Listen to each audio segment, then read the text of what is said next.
Hello, welcome back to the YouTube channel. I am Nick from Australia. Welcome to the Gold Coast Titans 2020 season review. I will be reviewing the Gold Coast Titans here this afternoon. It is currently Wednesday afternoon, 5:45 p.m. It is State of Origin Game 3 night. It is November 18, 2020. Hope everyone's doing well on this Wednesday. And I will be getting into the Gold Coast Titans review in a second. But before I get into it, I just want to give a quick shout out to NRL Vids 090. He's a fantastic YouTuber, fantastic mate of mine as well. He is a Manly supporter.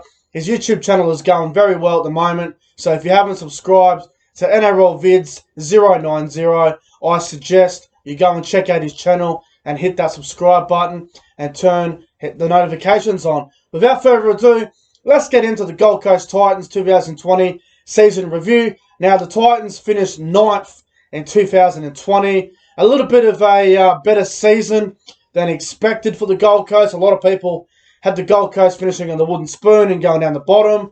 I had them at the wooden spoons.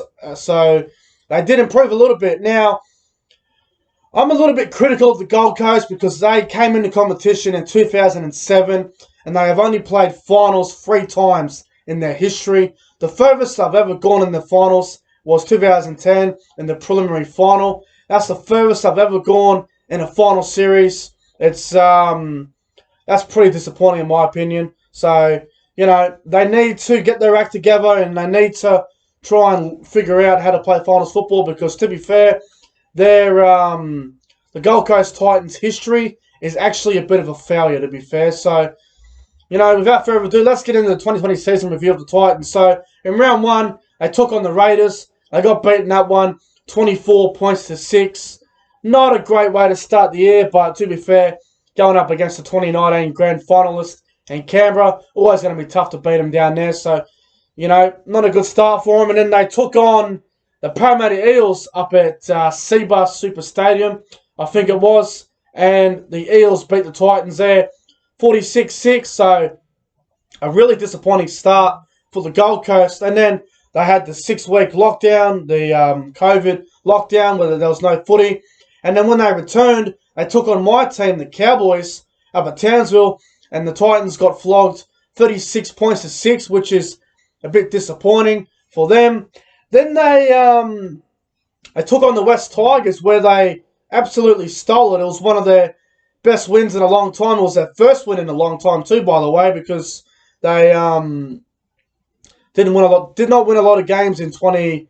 It was probably their worst year in their history. So for them to get their first win was pretty good. They pretty much scored with 2 minutes to go, winning that game 28-23. Then they played the Rabbitohs. They got flogged there, 32-12. Then they got beat by the Dragons in a bit of a competitive game. They got beat there, 20 points to 8. Then they took on the Broncos, and they beat the Broncos 30 points to 12. That's a good win for the Gold Coast. Then they got flogged against Cronulla, 40 points to 10. I think that was the game where Kevin Proctor got sin-binned for that alleged bite, which was a bit ridiculous. Then they beat the Warriors, 16 points to 12, which was a win that the Gold Coast needed to get, and they did that well. So that was a good win for the Gold Coast, knocking off the Warriors. Then they got absolutely smashed against Melbourne, losing that game 42-6. No shame in that. They showed up against the Panthers where they could have stole that game, but they just didn't have the class and the halves to win that one. They lost that one 22-14. Then they were really good against the Roosters. They showed up for this one. They nearly beat the Roosters and they got beat there, 18 points to 12, so they were very competitive in that one. Then they beat my team, the Cowboys, 30 points to 10. Probably one of the most dominant wins of the season for the Gold Coast. Then they got beat against the Cronulla Sharks, 30 points to 18. I remember that game. I think it was the Saturday afternoon game, 3 p.m. Actually, that might have been the game where Kevin Proctor got sent off for that bite. So I might have to correct myself there. That might be the game where he got sent off. And then they got beat against Canberra, 36-16. And then this is where the Gold Coast had a good end of season. They defeated the Dragons 14-10. They defeated the Bulldogs 18-14. So they won back-to-back games for the first time. Then they beat the Broncos 18-6. Then they beat Manly 42-24, which was pretty unbelievable. And then they ended off beating the Newcastle Knights 36 points to 6 to end their season. So, as you can see, the start of the year for the Gold Coast was really, really poor. Then they had one win. They had one win out of the first 6 games, which was always going to be tough. Then they beat the Broncos, which was probably one of their best wins. They were competitive against the Roosters and the Panthers and the Sharks, you could say. And then their season, well, they weren't going to make the 8, but they were looking good at the back end of the year. But to be fair, they only beat one team in the top 8. The Dragons were gone. They beat them. They missed the 8 by a mile. The Bulldogs, they finished second last. The Broncos were wooden spooners. Manly was shot to pieces. So Newcastle was the only team they beat going into the last, 5 weeks of the year? Well, they won 1, 2, 3, 4, 5. They ended the year winning 5 games in a row, but they only beat one side in the top 8. So it wasn't that impressive, but it was good to see the Gold Coast do some good things at the back end of the year. But going into 2021, are they going to be able to do that again? I still have question marks on their halves. Ash Taylor, I thought he had a really poor year again. I don't believe he was that great. The hooker position is still unknown. Their depth in the forwards is a question mark. Looking at some of their players this year, some of their good players, I thought Jamal Fogarty was good for the Gold Coast. I thought Brian Kelly played well. Mo Fotuaika was good. Kevin Proctor was good when he was on the field. Philip Semi was decent. Sam Stone's not a bad young player coming through for him. What's his name? Is it Beau Fermor? Is that how you say his name? He looks pretty good as well.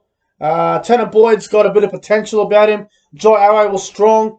They had some pretty good players. The Don always scoring a fucking try. But, they obviously lack class in key positions. Now, a couple of their poor players. I thought Bryce Cartwright was an out-and-out dead shit. He was disgusting this year. Jared Wallace was really poor. Ash Taylor was really poor.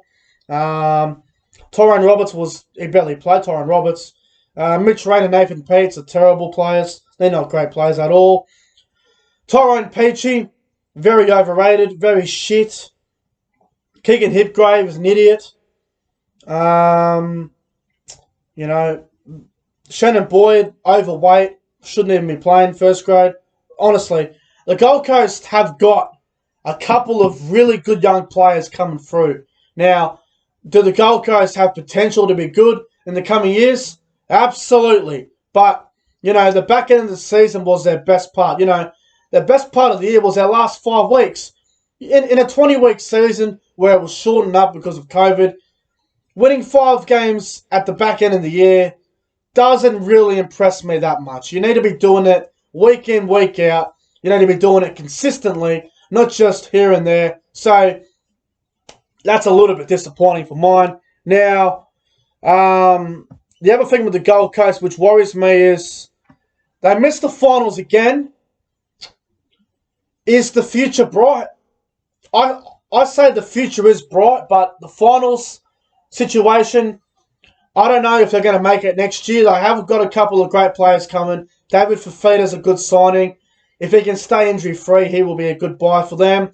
Tino from the Melbourne Storm, great signing. But as you've seen in the past, every time a big-name player goes to the Gold Coast, their career normally turns to shit. So hopefully it's different for them this time, because guys like David Fifita, Tino, guys like Corey Thompson, who I thought played okay this year. Brian Kelly looked pretty good. Jamal Fogarty was good. They've got some really good players there.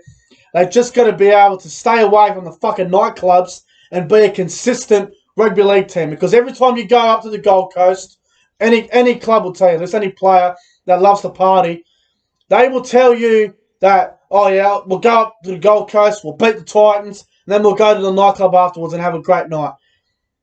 That should not be the fucking attitude of other teams. The attitude of other teams when you go to play the Gold Coast, gee, boys, this is going to be a tough game. The Gold Coast are they're no slouches. They're going to be tough to beat. But every time you go up to the Gold Coast, everyone's like, this will be easy. We'll go out there, we'll work hard for 20 minutes, and then we'll do nothing after that. We'll go easy. And that's what other clubs used to do. When Newcastle used to be so dominant, Andrew Johns and all that, they used to go up there and they'd have a fucking party. they would play half drunk, honestly. That's how bad they were. Now, the Gold Coast in 2020, they did improve a little bit, but to be fair, the season was still a failure. You haven't made the finals. Look, I got criticism yesterday for saying this about the Warriors. Now, look, here's the thing. At the start of each season, your coach, the coaching staff, the players, all of that, everyone involved in the club, the expectation at the start of the year is to play finals football. If your expectation is anything lower than finals, then your fucking club will fail. At the start of the year, who gives a fuck what you did last year? Throw last year in the fucking bin. It does not matter. At the start of each season, your expectation is to make the finals. If you have expectations to just improve and not make the finals, your club, your season will be an out-and-out failure. So, for the Gold Coast going into 2021, their expectation is we're not going to let clubs use us as a fucking nightclub and play half drunk. You want to use the Gold Coast as a nightclub, the Gold Coast want to make you look like fools now. That's what I want to make you do. You know, clubs like the Roosters, clubs like the Storm, clubs like the Raiders, clubs like the Panthers, every time they go up there, they don't believe they have to do all the hard work. Because it used to be a bit of a fucking, we'll go up here, we'll go hard for 25 minutes, and then we'll put the cue in the rack. We've really got the game won at 24-0. The Gold Coast want to change that. The Gold Coast want to make the Gold Coast a fortress. Cbus Super Stadium needs to be a fortress for the Gold Coast. The Gold Coast Titans must be sick and tired of clubs coming up there year after year, week after week, and just using it as a fucking nightclub. You need to make it a fortress. You need to get it going. So, for the Gold Coast next year, they don't want to make it for themselves where clubs are just making fun of them every time they go up there. You want to be a fair income team? We'll show some consistency. Go to fucking Sydney. Win 2 or 3 games in a row in Sydney. Go to fucking Melbourne. Beat Melbourne down there. Go to the Sydney Football Stadium. Go to ANZ. Knock off the Rabbitohs. Knock off the Roosters. Show us that you can be a consistent franchise in the National Rugby League. Show us that you can actually do something.